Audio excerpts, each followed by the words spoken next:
Hi there, today we're going to be talking about data speed or data security. My name is Steve, this is TQA Weekly, and we are going to be talking about RAID 0 and RAID 1. Today's build will be assuming that you're using two 3 terabyte drives. Whether they are traditional spinning drives or SSDs are up to you, it doesn't really matter. What the point is about this episode is that you're trying to make your computer either faster at read and write or more secure. So we're going to start off with RAID 0, which is probably an option a lot better for a lot of gamers out there, especially if you are a gamer. Much of your data is not going to need that much security on it.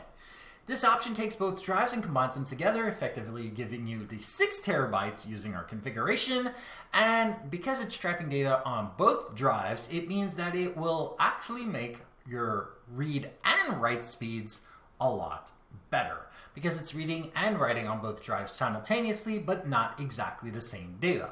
And because of this, it simply takes all the data in when it's trying to load, and you can store it across many, making it a lot faster to write. And this is great, provided the amount of data does not exceed what the processor can handle, which is not supposed to be much of an issue nowadays.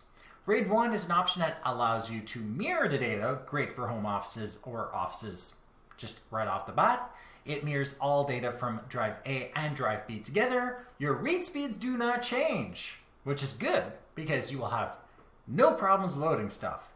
The problem is when you write stuff. It will write all the same data to drive A and drive B. Now, this will slow your computer down just a little bit, but on top of everything else, if your drive A fails, drive B is there, or the opposite, it doesn't really matter because they're both identical. You'll be able to rebuild the drives, which takes a lot of time, but is well worth it, and you don't lose any of your data. The problem with both of these configurations is that you're using a RAID controller. You need to store the configuration somewhere else, because if you lose it, you won't have any access to any of the data if the RAID controller does die at one point, which affects both of these equally. What doesn't affect both of these configurations, RAID 0 and RAID 1 equally, is the fact that, like I just said, RAID 1 can lose a drive, but lose even one drive from RAID 0, and you lose everything. So RAID 0 is great for speed, horrible for data security. So I would only suggest this for people who are not using this configuration to store data, only to play video games or do high intense tasks where the data is stored to a different drive. Always maintain a backup of everything. RAID 1 is great for a business scenario because at least you will have redundant data storage. But nothing beats an off-site and off-device backup.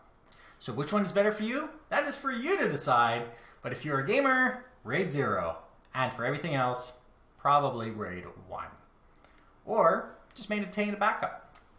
I hope you liked this episode if you like it, dislike it if you didn't, share with those you think can benefit from this, and don't forget to subscribe. And if you have any questions, comments, suggestions for topics, email me at ask@tqaweekly.com or go to my website, tqaweekly.com, where you can see the show notes on this episode, past others, find other ways to subscribing, and of course use the contact form to email me directly. And if you want to see me play video games, head over to twitch.tv/zaxxis1981, where I stream every Friday, Saturday, and Sunday from 7 to 9 p.m. Eastern. Thank you for watching, and goodbye.